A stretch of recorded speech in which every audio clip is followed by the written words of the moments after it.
Bharat Ratna doctor Bhimrao Ambedkar को कोटि कोटि नमन। ये कार्यक्रम डॉक्टर भीमराव अंबेडकर के जीवन पर आधारित है, जहां भारत की जनता के प्रति उनके योगदानों को पूरी सजगता से चित्रित और रेखांकित करने का प्रयास है। कार्यक्रम में दिखाई गई घटनाएं लब्ध प्रतिष्ठ पुस्तकों से ली गई हैं। इस कार्यक्रम के जरिए चैनल की ओर से एक विश्वसनीय, सजग और सकारात्मक प्रयास है कि डॉक्टर बाबा साहेब भीमराव अंबेडकर के जीवन की संघर्ष यात्रा एवं गौरव गाथा पूरे आदर के साथ घर घर पहुंचे और उनके योगदानों से सभी संपूर्णता में परिचित और आह्लादित हों। अजीब बात है ना, वो लोग हमारी जात के भी नहीं है, फिर भी उन्होंने करुणा और लक्ष्मी की मदद की। हाँ, जिस तरह वो ऊंची जात की औरतें लाठी लेकर हम लोगों का इंतजार कर रही थी, हमें लगा वो हमें मार ही डालेंगी, लेकिन हमारी बातें सुनकर उन पर ऐसा असर हुआ कि वो अचानक बदल गई और हमें ही बचाने लगी। वही तो। और दूसरी तरफ हमारी जाति के हितेश काका सालों से हमारे साथ ही रह रहे, फिर भी उन्होंने ये ऐसे किया। मनुष्य की फितरत कैसी होती है कुछ समझ ही नहीं आता। बाला भैया, आज प्रमाण के साथ मेरा विश्वास और बढ़ गया है कि लोग चाहे हमारी तरफ के हो या उनकी तरफ के, होते एक जैसे हैं। मतलब सबका दिल एक जैसा होता है, बस कुछ लोगों का दिल गंदी दिमागी सोच और मान्यताओं से भरा हुआ होता है। लेकिन वैसे इंसान एक जैसे ही है, क्योंकि अगर हमें बचाने वाले लोग उस तरफ हैं और हमें मारने वाले लोग इस तरफ हैं, तो इन दोनों जगहों के अच्छे लोगों को मिलाकर एक नया समाज बनाना पड़ेगा पूरी मानव जाति को। और ये आज नहीं तो कल जरूर होगा, और तभी हम सब अच्छे से रह पाएंगे, जी पाएंगे। हाँ, इसी उम्मीद के साथ जीता है और एक नई सुबह का इंतजार करता है। और मुझे पूरा विश्वास है भविष्य में एक दिन ऐसा जरूर आएगा। हाँ बाबा, बिल्कुल सही कह रहे हैं आप।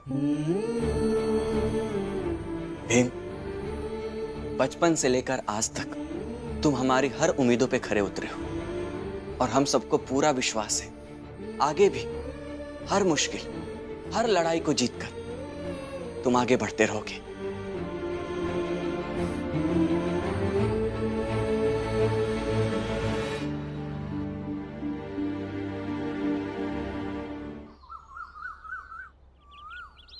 भीम, भीम जल्दी बाहर आओ। भीम, भीम जल्दी बाहर आओ।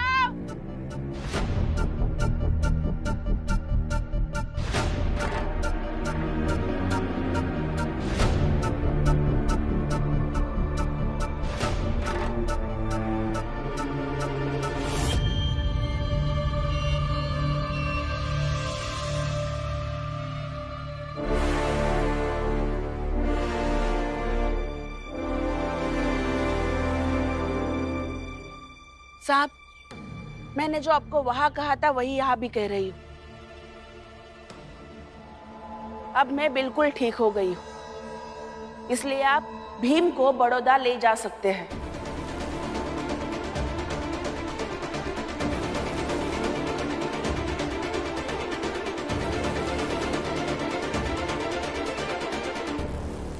भीमराव, अब तुम्हारी आई ठीक हो गई है, तो वादे के अनुसार तुम्हें हमारे साथ बड़ौदा चलना होगा। हाँ हाँ साहब, लेके जाइए भीमराव का यहाँ से। ई ना यहाँ सब के माटी का भरमित कई के रखा है। वहाँ बड़ौदा में काम हम करेगा तो मेहनत, दुनियादारी और जिम्मेदारी सब समझेगा। लेके जाइएगा। चोकू, हम बात करते हैं, ये हमारे घर का मसला है, हम देख लेंगे, बीच में बोलने की जरूरत नहीं। और सर, अगर आप कहेंगे तो हम महाराज से जाके बात कर लेंगे। हाँ साहब, आप कहेंगे तो हम सब साथ में चल पड़ेंगे, क्योंकि भीम का आपके साथ ना जाना तो उसकी मजबूरी है ना। मनोहर भाव, हमारी चाल में कोई तो है जो हमेशा न्याय न्याय करता रहता है। कौन है? अरे हाँ, वो तो ये भीमराव है। भीम, बताओ बताओ कि तुमने एक समझौता किया था और उस समझौते पर हस्ताक्षर भी किए थे। भीमराव, इसमें लिखा है तुम्हारे स्नातक होने तक की पढ़ाई का पूरा खर्च हमारा बड़ौदा राज्य उठाएगा, लेकिन एक शर्त है, तुम्हारी पढ़ाई खत्म होने के पश्चात तुम्हें बड़ौदा आकर बड़ौदा राज्य की सेवा करनी होगी। अगर ये शर्त मंजूर है तो हस्ताक्षर करो।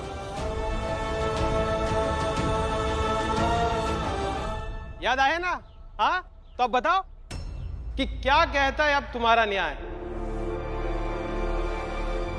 वही न्याय भीमराव, जिस न्याय के तहत तुमने हितेश भाऊ को थाने पहुंचा दिया। लेकिन सर, न्याय और अन्याय का फैसला सिर्फ आई की एक तरफा बातें सुनकर तो नहीं होगा ना। अब हमारी भी बातें सुनिए। सही कह रही है रमा, हमारी भी बातें सुनिए। हाँ साहब, हमारी बातें तो सुनो। हाँ, हमारी बात सुनिए।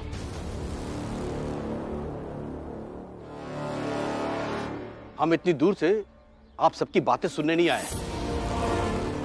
वादे के मुताबिक, समझौते के मुताबिक भीमराव को हमारे साथ चलना होगा। लेकिन सर, और शुक्र मनाओ, महाराज ने सिर्फ बुलावा भेजा है। कायदे से तो गिरफ्तारी भी की जा सकती है। भीमराव की आई के ठीक होने के बाद भी यह सच महाराज से छुपाया गया कि भीमराव की आई ठीक हो गई है, इसीलिए तुम्हें सजा भी मिल सकती थी। लेकिन महाराज ने तुम पर दया दिखाकर बस इतना ही कहा कि तुमको लेके आया जाए। बहुत नायक नायक करते थे ना भीमराव को लेकर कि नायक है हमारा भीमराव। अरे तुम्हारा नायक जा रहा है बड़ौदा, तुम सबको ठेंगा दिखाकर। वहां जाकर कोई मामूली कर्मचारी की नौकरी करेगा, 2 पैसे कमाएगा तो रमा को भी लेकर जाएगा, फिर बच्चे बच्चे होंगे और शांति से वहीं बड़ौदा में अपनी जिंदगी जिएगा। पर ये बताओ, ये सब करके तुम लोग को क्या मिला? सर पर बिठा कर रखते थे उस भीमराव को, क्या दिया उसने? ठेंगा? अरे तब भी समझाता था तुम सबको कि उसके बहकावे में मत आओ। आज भी समझा रहा हूं तुम सबको कि जैसे हो ना वैसे ही रहो। समाज के द्वारा दिए गए अपने दायरे में अपनी औकात के हिसाब से ही सपने देखो, और औकात के हिसाब से ही हम ऊंची जात वालों से बात करो, तभी जिंदगी जी पाओगे। समझ गए?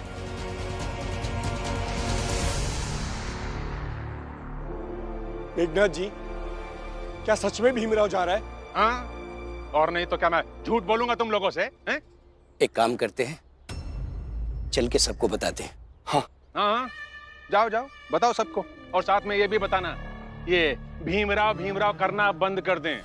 देखो, अगर मेघनाथ मेघनाथ कहोगे ना और कायदे में रहोगे तो तुम सबके सब फायदे में रहोगे। सोच लो।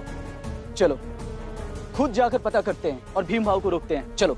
हाँ चलो चलो।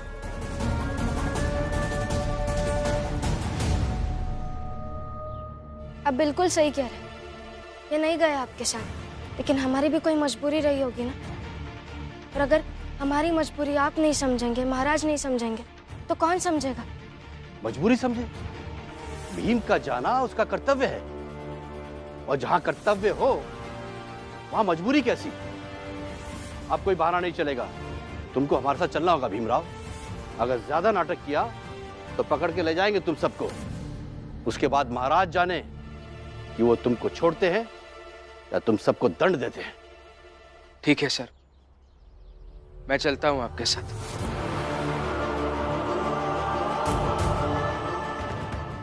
सर, आपको एक नौकरी चाहिए ना काम करने के लिए, तो मैं चलती हूँ आपके साथ। छात्रवृत्ति तुमको मिली थी या भीमराव को? जिसको छात्रवृत्ति मिली थी वो जाएगा। रमा, कोई जरूरत नहीं है, बहस मत करो। नहीं भीम साहब, अगर आप चाहे तो भीम के बदले मैं, आनंद, बाबा तीनों चलते। हम तीनों मिलकर एक भीम जितना काम तो कर ही लेंगे ना। मिट्टी उठाना है क्या? जो 3 आदमी मिलकर ज्यादा मिट्टी उठा लेगा, ये जो काम है वो भीमराव ही करेगा।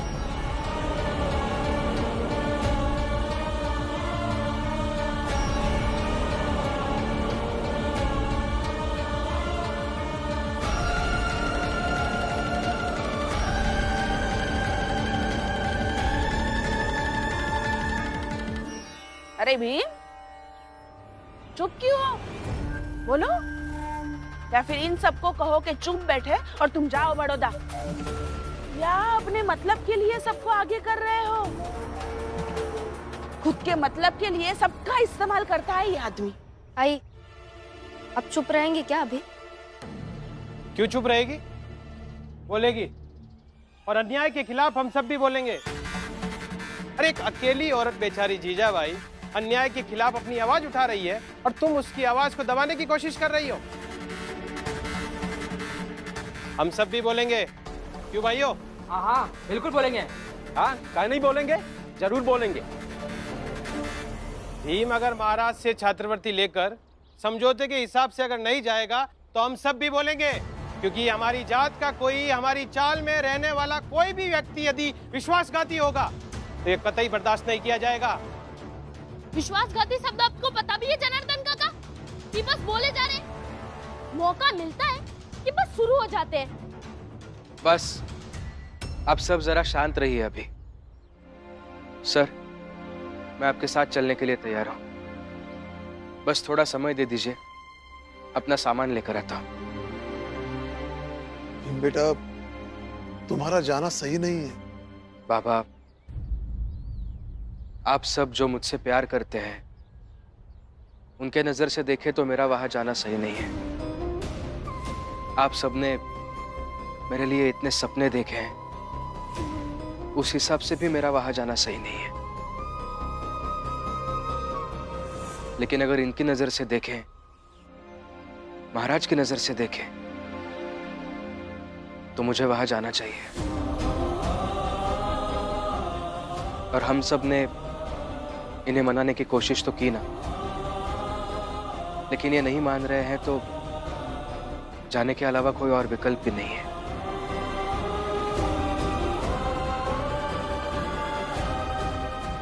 मैं आता हूं।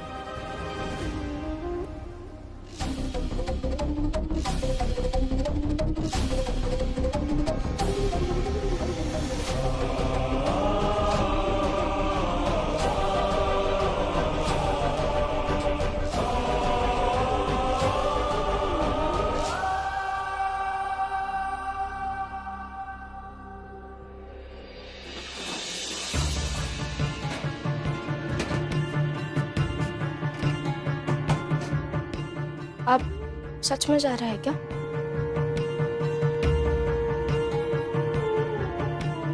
जाना तो पड़ेगा ना रमा। सयाजी महाराज से वादा किया है मैंने, और वादे से मुकर तो नहीं सकते है ना। वादे से मुकर जाऊंगा तो महाराज क्या कहेंगे? भीमराव विश्वसनीय नहीं है, और किसी का विश्वास खोना जीवन खोने से भी ज्यादा खतरनाक होता है। और इतनी बड़ी लड़ाई हम एक जगह बैठकर तो नहीं लड़ सकते है ना। मगर अभी तो आपको यहाँ की लड़ाई लड़नी थी ना, पढ़ाई करनी थी, आगे बढ़ना था। हाँ रमा, जानता हूं, मगर हर बार जैसे हम सोचते हैं वैसे ही सारी चीजें हो, ये जरूरी नहीं है।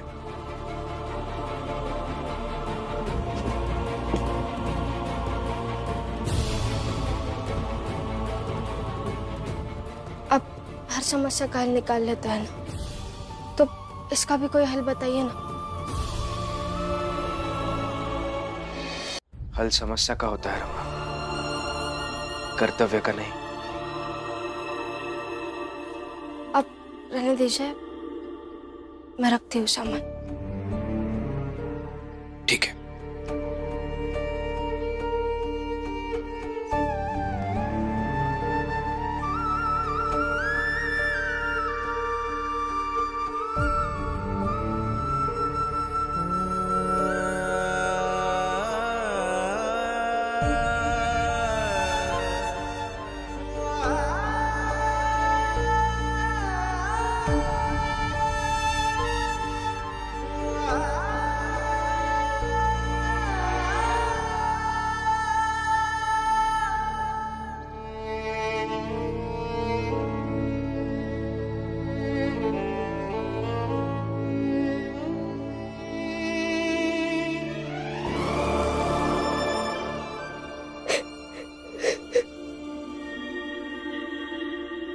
रमा,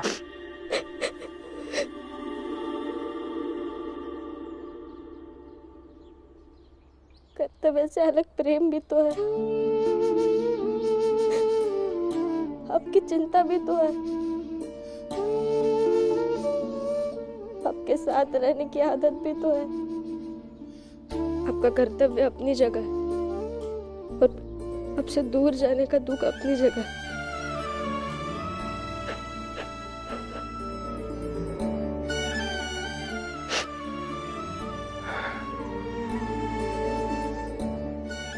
रमा, नहीं, ये मत करो। तुम जानती हो कि तुम्हारे आंसू मुझे कमजोर कर देते हैं,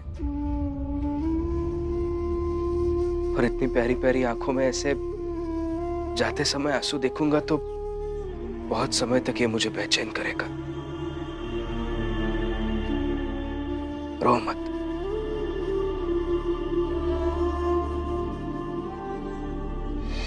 आपको जब अखबार के ऑफिस में नौकरी मिली थी ना, तब मुझे लगा था कि अब नौकरी भी करेंगे और आगे की पढ़ाई भी करेंगे, मगर फिर अचानक से ये हो गया। मैं जब भी सोचती हूँ ना कि अब सब कुछ ठीक हो गया है, अब सब कुछ बिखर जाता है। ऐसा ही होता है रमा। हम जब भी सोचते हैं कि सब कुछ अच्छा हो जाएगा, तभी कुछ ना कुछ हो जाता है अचानक से। और इसीलिए हमारा जीवन दरिया की तरह होता है। जब तक हाथ पैर चलाते रहेंगे तब तक तैरेंगे, और जिस दिन हमने ऐसा सोच लिया कि अब सब कुछ अच्छा हो गया और हाथ पैर चलाना बंद कर दिया, तो उसी दिन डूब जाएंगे, खत्म हो जाएंगे। और तुम्हारा पति खत्म होने के लिए तो इस दुनिया में नहीं आया ना रमा।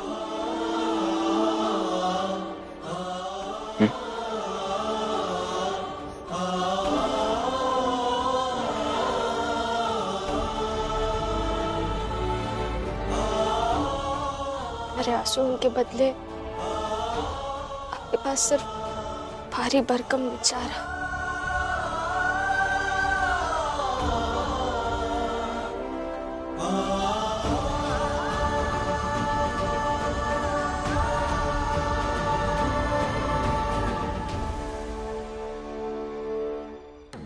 भीमराव, थोड़ा जल्दी करो, इतना समय नहीं है हमारे पास। शाम तक हमको बड़ौदा भी लौटना है। साहब, एक बात कहूं? हाँ बोलो। आप कितने सहनशील व्यक्ति हैं, मतलब आप इतने ऊंचे पद के, इतने ताकतवर व्यक्ति होकर उस भीम का इंतजार कर रहे हैं। मैं तो कहता हूं अंदर जाइए और उसे खींच कर लेकर आइए। अपराधी नहीं है वो, अपनी काबिलियत से छात्रवृत्ति पाई थी,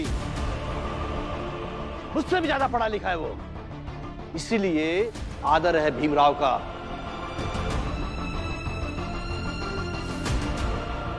लेके जाएंगे उसे, लेकिन आराम से। तुम चुपचाप से खड़े रहो। और जनार्दन काका, मुंह बन गया आपका। और कुछ तो शर्म करो। और शर्म क्यों करना, बस ये देखो कि भीम की कितनी इज्जत है।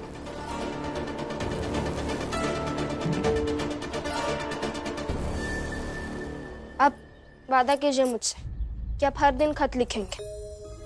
हाँ, मैं वादा करता हूं तुमसे, वहां जाने के बाद रोज तुम्हें खत लिखूंगा। और मैं तो जानती हूँ कि आप वहां भी दूसरों का ख्याल ज्यादा रखेंगे, लेकिन अपना भी ख्याल रखिएगा। हाँ, रखूंगा, मतलब ख्याल रखना ही पड़ेगा, नहीं तो वहां से लौट के वापस आऊंगा तो मेरी सेहत देखकर तुम कितना डांटोगी मुझे। अच्छा, मैं डांटती हूँ आपको? डांटोगी मतलब कितना सुनाओगी मुझे? हाँ, सुनाऊंगी तो जरूर। कबीर प्रेम ना चख आखिया चखी ना लिया सा, सोने